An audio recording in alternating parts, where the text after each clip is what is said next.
¿Qué tal amigos y amigas? ¿Cómo están? Bienvenidos y bienvenidas a un nuevo capítulo de este programa de conversaciones que hemos bautizado como N Conversaciones, un programa en que nos mantenemos conectados con protagonistas de la economía y los negocios, no solamente de la región, sino que también, por supuesto, vinculados a nuestra Escuela de Negocios y Economía en sus 70 años de vida que justamente cumple este año. El día de hoy, ya nuestra segunda entrevista de este ciclo, vamos a estar con una entrevistada muy, pero muy interesante que nos va a acompañar desde otro continente, desde otra parte del mundo.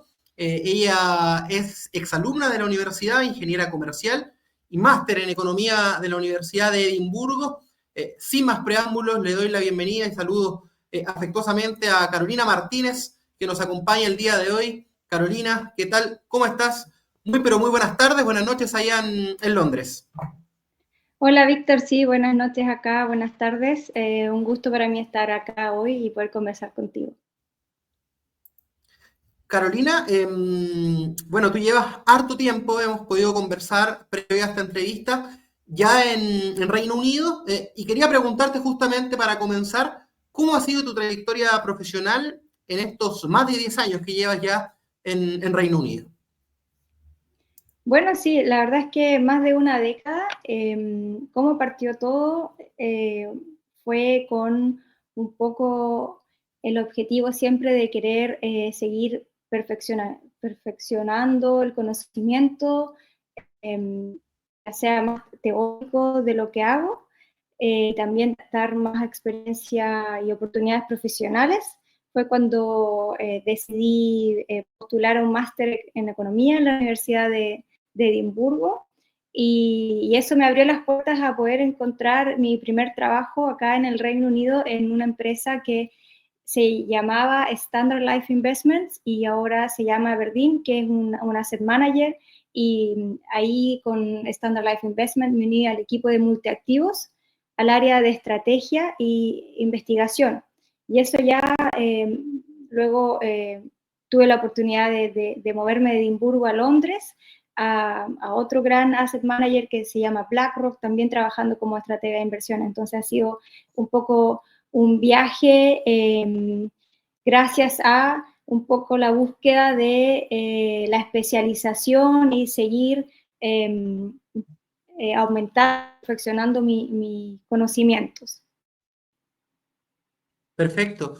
Una de las virtudes que tiene el área de la ingeniería comercial o los negocios y la economía es que precisamente tiene muchas facetas a las que uno podría dedicarse. Y en ese sentido, ¿hacia qué área tú te has podido ir perfilando en base a los estudios que has tomado, en base a tu experiencia profesional también? ¿Y cómo se ha gestado este recorrido en esta área? Sí, es una interesante pregunta y la verdad es que mi carrera profesional y el rol, lo que hago actualmente, está muy ligado a a mis intereses durante mi formación profesional en la Católica de Valparaíso. Cuando estaba estudiando ingeniería comercial en la PUC-B, siempre me gustó economía y finanzas. Esos eran mis ramos favoritos y donde también tuve la oportunidad de ser ayudante también. Entonces, esa mezcla de economía y finanzas, sin yo saberlo en aquellos tiempos, es realmente lo que hago al día de hoy. O sea, es ocupar el conocimiento de las ciencias económicas para entender lo que está pasando en el contexto global, qué está pasando con las economías y qué implica ese contexto para las inversiones, qué implica para los mercados financieros. Y cuando yo me incorporé a esta empresa Standard Life Investments, al equipo de multiactivos, en el fondo tuve la oportunidad de estar expuesta a los mercados globales, porque eso son lo que los equipos multiactivos hacen. Tienen la oportunidad de invertir globalmente en distintos tipos de activos, ya sea la renta fija, renta variable, en commodities, en monedas. Entonces, en el fondo, tuve la oportunidad de poder eh, ayudar a definir la mirada económica y poder generar investigación cuantitativa para identificar las oportunidades de inversiones dentro de todo el espectro posible que fuese mayor, más adecuado al contexto esperado económico global. ¿Y qué implican esas preferencias? En el fondo resultan en un portfolio optimizado que se le transfiere, se le transmite a los clientes, a los distintos tipos de clientes. Entonces, la verdad es que es una combinación en mi rol actual de economía y finanzas que debo decir que empezó desde los inicios en mi formación académica. Vale decir, de cierta forma, Carolina, el trabajo que tú realizas tiene un efecto más a mediano y largo plazo, ¿no? Sí, sí, por supuesto, porque los clientes de un asset manager son distintos tipos de clientes, son clientes institucionales, por ejemplo, hablamos fondos de pensiones, aseguradoras, o también puede ser clientes de retail, tú o yo, que busca invertir nuestros ahorros pensando en, no sé, nuestras pensiones en el futuro. Entonces, dependiendo del tipo de cliente, de la postura al riesgo de ese cliente, de su horizonte de inversión, es el portafolio que ese cliente debiese tener. Entonces, siempre existe un portafolio óptimo dependiendo para el horizonte de inversión y para el tipo de riesgo que se quiere tomar. Entonces, tú puedes hacer como se dice, un ejercicio de optimización de portafolio táctico para alguien que quiere tomar oportunidades de inversión en el corto plazo. Yo quiero invertir estos ahorros que tengo en un año, en 6 meses, quiero tomar esta oportunidad ahora, o también para un portafolio estratégico que cuando ya estamos hablando de tú mismo queremos invertir para nuestras pensiones, para el futuro. Entonces, dependiendo del horizonte de inversión, siempre hay una investigación que se debe hacer.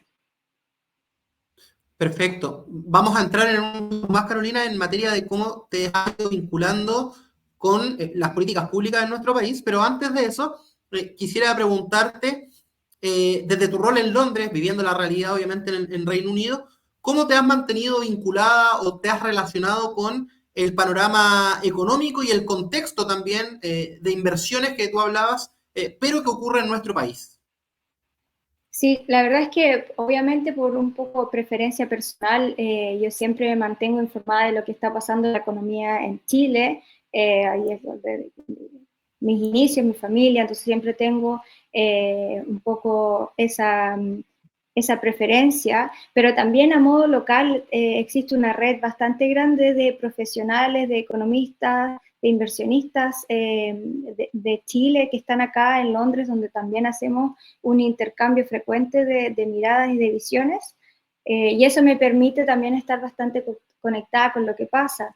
Por otro lado, soy mentora de una red que ayuda a jóvenes profesionales de América Latina a encontrar su primer trabajo aquí en el Reino Unido o a desarrollarse profesionalmente en el Reino Unido si es que ya han encontrado su primer trabajo. Entonces también me mantiene conectada desde ese punto de vista. Y también, gracias a mi experiencia profesional en mis empleos anteriores, he tenido la oportunidad siempre de estar conectada con inversionistas chilenos. Hablemos de los grandes inversionistas institucionales en Chile, las AFP, por ejemplo. Siempre he tenido la oportunidad de estar en comunicaciones frecuentes con las AFP para poder transmitirle las miradas económicas de inversión de las empresas y de los equipos en los cuales he formado parte. Entonces, la verdad es que desde un punto de vista más personal, me mantengo bastante al tanto y conectada con lo que está pasando en Chile. Y más allá de tus intereses, obviamente por la naturaleza de tu trabajo, tienes que estar en una constante búsqueda de capacitación, de perfeccionamiento, de actualización, obviamente profesional. Y en ese sentido, más allá de esto, de esta motivación constante de poder ir mejorando tus capacidades, ¿qué es lo que te motiva en el día a día para seguir perfeccionándote? Porque claro, tú estudiaste el pregrado en nuestra universidad, luego el posgrado, el máster en Edimburgo, y has continuado permanentemente con especializaciones, por ejemplo, con instituciones tan importantes y relevantes como son el CFA, que hace poco de hecho tuvo un vínculo con nuestra escuela que ya te vamos a estar contando respecto a eso. Sí, la verdad es que yo creo que la especialización constante eh, es un requerimiento bastante importante para todos los profesionales del área de finanzas, en el área de inversiones, acá yo creo a nivel mundial, o sea, a medida que que se va mejorando el tema de data analytics, de análisis económico, inteligencia artificial, uno tiene que mantenerse al tanto de esas tecnologías porque te ayudan a hacer mejor tu trabajo. O sea, si mi trabajo es generar modelamiento cuantitativo, modelamiento económico, econométrico, para entender mejor los mercados, si hay nuevas técnicas, hay nuevos modelos que me permiten eso, y eso me va a ayudar a dar mejores recomendaciones para nuestros clientes. Eh, en el fondo es un requerimiento para yo seguir estudiando y la verdad es que eso es bastante bien entendido en la industria. Tenemos ese como espíritu de seguir adaptándonos y de seguir mejorando nuestras habilidades técnicas. Yo voy a decirle, también estando acá en el Reino Unido hice un curso de econometría avanzada, por ejemplo, en la Universidad de Cambridge, como tú mencionabas, el CFA, que es una de las cualificaciones profesionales más reconocidas a nivel mundial para los profesionales que quieren trabajar en el área de finanzas y en el área de las inversiones. Entonces, en el fondo, eh, es una opción, pero además es un requerimiento de la industria. Perfecto, y justo yo te mencionaba que hace poco unos estudiantes de nuestra escuela participaron en un desafío que era cómo aplicar la ética en finanzas, que es realizado de forma internacional por el CFA, y se quedaron con el primer lugar. Desde tu mirada, de tu experiencia, ¿cuánto les aporta a los estudiantes participar en este tipo de iniciativas que quizás salen un poquito desde la exigencia académica? La verdad es que es súper importante porque cuando tú desarrollas este tipo de proyectos, principalmente eh, siendo parte de una institución globalmente reconocida como el CFA, te da mucho prestigio y te da mucha ventaja para tu currículum, por ejemplo, para poder postular a una práctica profesional o para poder postular a tu primer trabajo, el hecho de que tú ya hayas participado en un programa, una actividad del CFA, habla muy bien del estudiante que le gusta estar conectado o estar a la vanguardia del conocimiento y en temas específicos como mencionabas de ética. La verdad es que eso es fundamental y es una ventaja en el mundo de las finanzas que es tan competitivo. Es quizás uno de los sellos de la escuela esta formación ética para aplicarlo luego en la vida profesional? Yo creo que sí, la verdad es que la ética, bueno, por la misma como formación o un poco religiosa que también tiene la universidad, tiene un sello bastante grande en términos de ética profesional. Los mismos profesores lo aplican en todos los ramos. La verdad es que es más que un ramo optativo, es algo que uno lo ve todos los días y como profesional uno nos distinguimos bastante cuando entramos al mercado laboral. Eh, y a mí la verdad es que yo no he tenido nunca se me ha pensado tener un comportamiento no ético y es parte de haber sido formada durante tantos años en un ambiente que se rige por estos valores. Claro. Carolina, tú también mencionabas respecto a la capacitación permanente, a la actualización constante, la importancia, por ejemplo, de adaptarse a las nuevas condiciones. El fenómeno de la inteligencia artificial es algo que trasciende prácticamente todas las áreas del quehacer. Y en ese sentido, hace poco también en nuestra escuela tuvimos un seminario respecto a la relevancia y al crecimiento de los robots o de la inteligencia artificial en el mercado laboral. Precisamente en esa línea, ¿cómo has visto desde tu panorama o desde tu realidad en el Reino Unido el impacto que ha ido teniendo la inteligencia artificial en el rol que se desempeña o de manera más general quizás en el análisis que te toca realizar a ti u otras personas en el análisis de las inversiones y también del mercado? ¿Cómo has visto ese panorama? La verdad es que la inteligencia artificial es una revolución que está pasando ya. Es inevitable ser afectado de una manera u otra. Y para alguien que trabaja en el área de las inversiones como yo, por un lado está poder identificar cuáles son las empresas, cuáles son los sectores de la economía que se van a ver más beneficiados por la inteligencia artificial y cuáles son las oportunidades de inversión que nosotros podemos identificar y que le podemos compartir a nuestros clientes, o sea, empresas tecnológicas, no tan solo las empresas tecnológicas, pero las empresas de data center, las empresas que generan la construcción de los data centers, todo el sistema, el ecosistema de la inteligencia artificial son oportunidades de inversión. Entonces, ese es el primer punto. Y el segundo punto es cómo te afecta a ti mismo en tu propio trabajo, en tu propio día a día, que en el fondo es la esencia de tu pregunta. Y para alguien que trabaja en el área de investigación como yo, es inevitable utilizarla. O sea, hace quizás un año y medio fue la primera vez que yo partí usando ChatGPT. No sabía lo que era ChatGPT, partió como un poco un experimento dentro de la empresa, pero ahora ya es una herramienta más, es así como Excel. Todos utilizamos ChatGPT, también las herramientas para hacer lenguaje y análisis de datos. La verdad es que son nuevas tecnologías que he venido adoptando en un año y medio a una velocidad, de una manera que ni yo misma pensé que se me iba a ser tan fácil o iba a ser tan inevitable adoptarla. O sea, programar con la ayuda de ChatGPT o de cualquier otro agente es mucho más fácil, es mucho más eficiente. Puedo generar un nuevo modelo, un nuevo análisis en, no sé, un tercio de las horas que en condiciones normales me generaban. Entonces, la verdad está aquí para quedarse y mientras más rápido seamos en adaptarnos, mientras más rápido nos beneficiemos de los incrementos de eficiencia, yo creo que más provecho vamos a tener, más oportunidades vamos a tener y mejor vamos a resguardar nuestros puestos de trabajo. En el fondo vamos a reforzar la idea de que la inteligencia artificial complementa lo que hacemos en vez de reemplazarlo.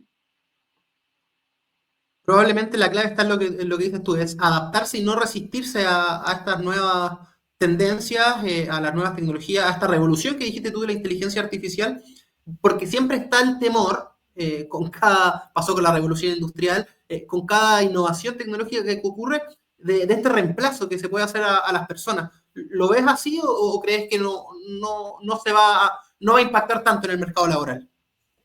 La verdad es que más que un reemplazo directo va a haber una transformación del trabajo. Los trabajos van a cambiar, no van a ser los mismos y la gente siempre va a necesitar el criterio humano para cualquier tipo de trabajo, pero ese criterio humano ahora va a estar beneficiado, va a estar potenciado por la inteligencia artificial. Si pensamos, por ejemplo, en empleos que existían hace 100, 200 años, o sea, personas manualmente que hacían los caminos o personas que manualmente señalizaban los trenes, por ejemplo, esos empleos ya no existen el día de hoy. El día de hoy uno imagina así como, wow, ¿cómo puede haber existido alguien que manualmente eh, manejaba los ascensores, por ejemplo? Y eso no fue hace mucho tiempo, eso fue hace alrededor menos de 50 años. Son empleos que se volvieron obsoletos, pero la tecnología, los ascensores automáticos permitió generar nuevos empleos y mientras más rápido nosotros seamos en adaptarnos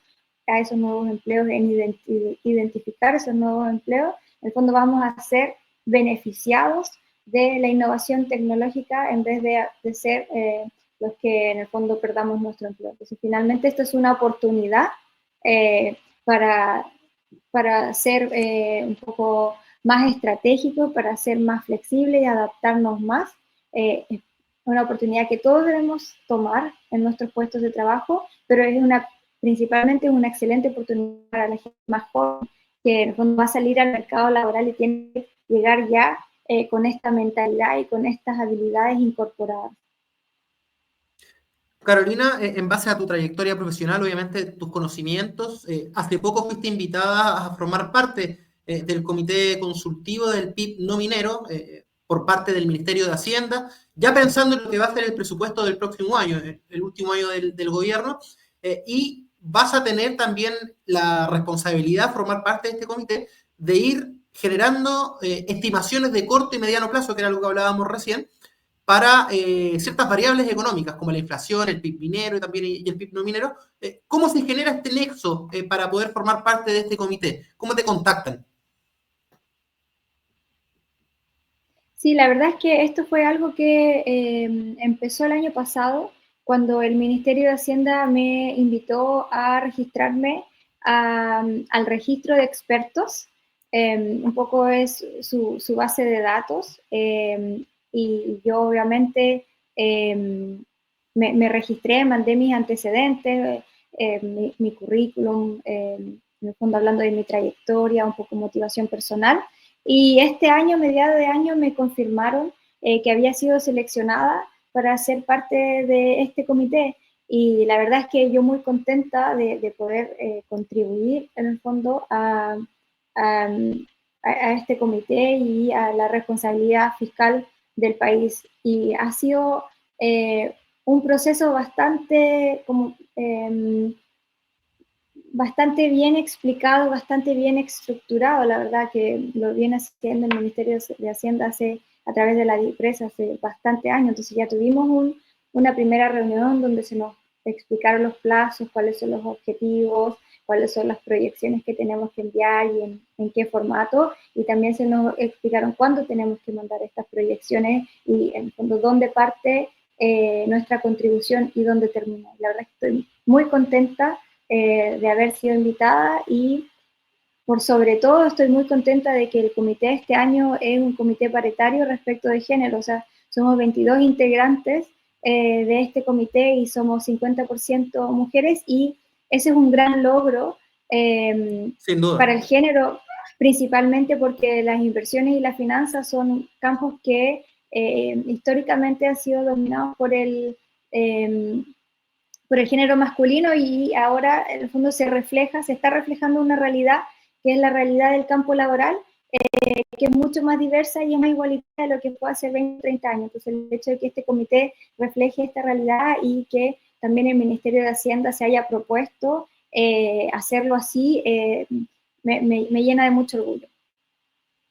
Y entrando en la materia de lo que hablábamos recientemente, el escenario actual está lejos de ser una taza de leche, no está libre de obstáculos. Y en ese sentido, Carolina, ¿cuáles son los principales aspectos que tú vas a considerar para estas estimaciones? Y por otro lado, también, ¿qué implica respecto de los desafíos para el crecimiento que hay que proyectar de la economía chilena?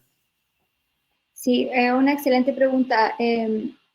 Hay varios como factores importantes que uno tiene que considerar, que yo voy a considerar en mi análisis, y un poco en lo externo es el contexto internacional. El contexto internacional es donde economías desarrolladas, economías emergentes, principalmente China, se están moderando en términos de crecimiento. Europa también se está moderando. Entonces es un contexto internacional donde hay moderación de crecimiento, pero además hay un riesgo o una incertidumbre geopolítica, el aumento de las tarifas arancelarias o el conflicto en el Middle East también. Entonces ese es un ámbito a considerar, que es el ámbito externo. Por el lado interno también hay variables que son súper importantes, el tema de la inflación, que bueno, cuando ya estamos por debajo de los PIC del 12% que alcanzó, pero aún así es una inflación en Chile que se mantiene por sobre el rango de meta,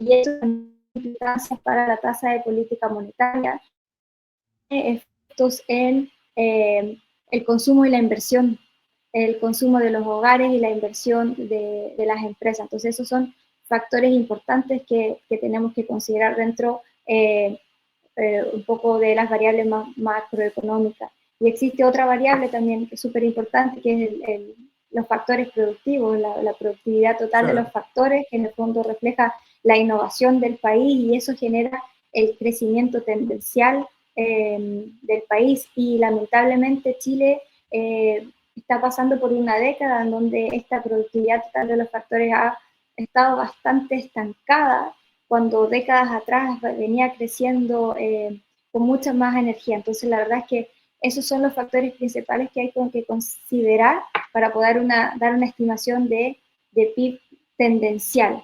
Ahora, lo que es importante destacar también, que el rol de este comité es generar una proyección, ya sea una proyección optimista o un poco más moderada, que esté basada en nuestro análisis experto, análisis cuantitativo, pero el rol de este comité no es generar ideas o políticas públicas respecto de qué podemos hacer para aumentar la productividad y la innovación del país y qué podemos hacer para controlar la inflación. Entonces, la verdad es que es un rol bien delimitado, es técnico, es independiente, lo cual ayuda a la generación del presupuesto del país, pero está libre un poco de esta área que es más de generación de política pública para el futuro. ¿Y cuáles son los plazos o tiempos de trabajo que tienen para poder hacer estas proyecciones? La verdad es que no tenemos mucho tiempo.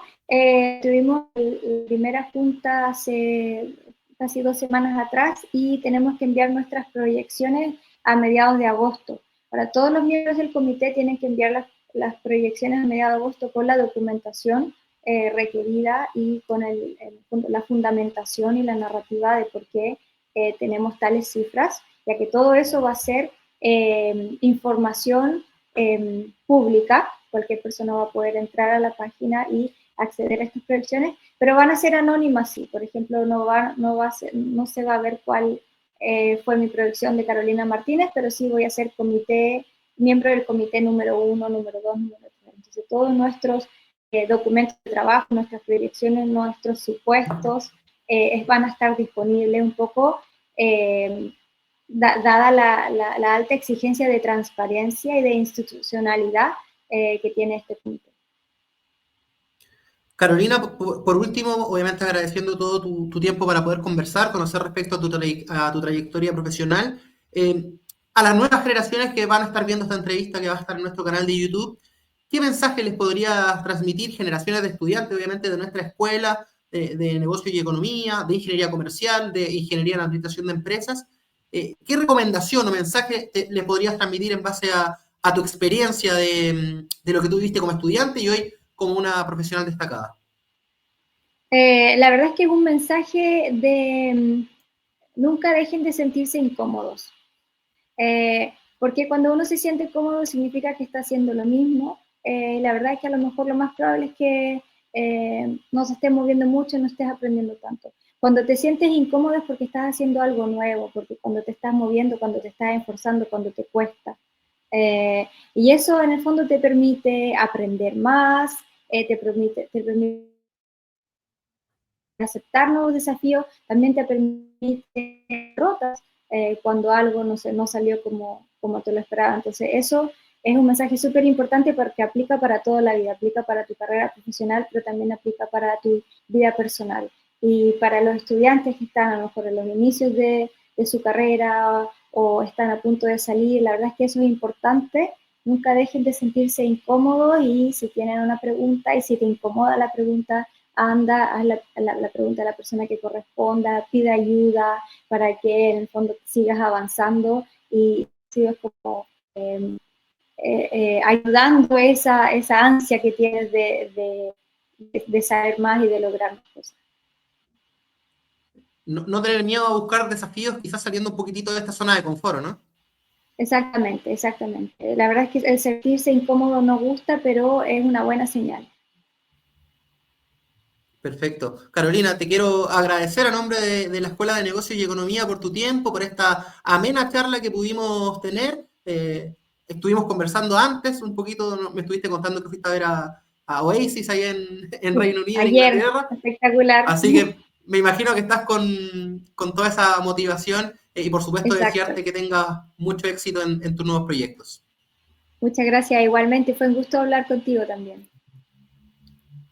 Perfecto.